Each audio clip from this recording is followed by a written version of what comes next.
இன்றைக்கி கொள்ளு வச்சு சட்னி எப்படி பண்ணுறதுன்னு பார்க்கலாம். அதுக்கு நான் வந்து 1 கப் கொள்ளு எடுத்திருக்கேன். அதை வாஷ் பண்ணி ஆட் பண்ணிக்கிட்டு, அது கூடவே சின்ன வெங்காயம், பூண்டு, 1 ஸ்பூன் பெப்பர், 1/2 ஸ்பூன் ஜீரகம், ஒரு பெரிய சைஸ் தக்காளி ஆட் பண்ணிக்கிறேன். இதே சின்ன சைஸாக இருந்தால் 2 தக்காளி ஆட் பண்ணிக்கோங்க.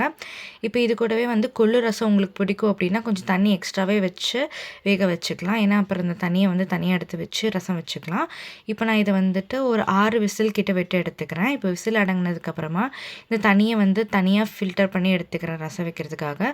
மிச்சம் இருக்கிற இந்த கொள்ளை வந்து லைட்டாக மசிச்சுட்டு அதுக்கப்புறமா மிக்ஸி ஜாரில் போட்டு காரத்துக்கு ஏற்ப வரமிளகா போட்டு அது கூட சின்ன சைஸ் புளியும் போட்டுட்டு தேவைக்கேற்ப உப்பும் போட்டுட்டு இதை வந்து அரைச்சி வச்சுக்கலாம். இப்போ நான் ஒரு கடாயில் எண்ணெய் ஊற்றி கடுகு போட்டு ஒரு பெரிய வெங்காயம் கட் பண்ணி வச்சுருக்கேன், அதையும் போட்டுட்டு இப்போ நம்ம வந்து வெங்காயம் நல்லா வதங்கினதும் அந்த அரைச்சி வச்சுருக்க பேஸ்ட்டையும் இதில் போட்டு நல்லா வந்துட்டு வதக்கிக்கலாம்.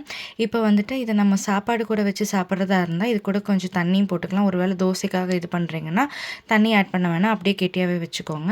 இப்போ இது தண்ணியும் ஆட் பண்ணி நல்லா கொதிக்க விட்டுறலாம். ஒரு 2-3 நிமிஷம் நல்லா கொதிக்கட்டும். இப்போ நம்மளோட கொள்ளு சட்னி ரெடி. இதை வந்து சூடான சாதத்து கூட கொஞ்சமாக நல்லெண்ணெய் ஆட் பண்ணி சாப்பிட்டிங்கன்னா செமையாக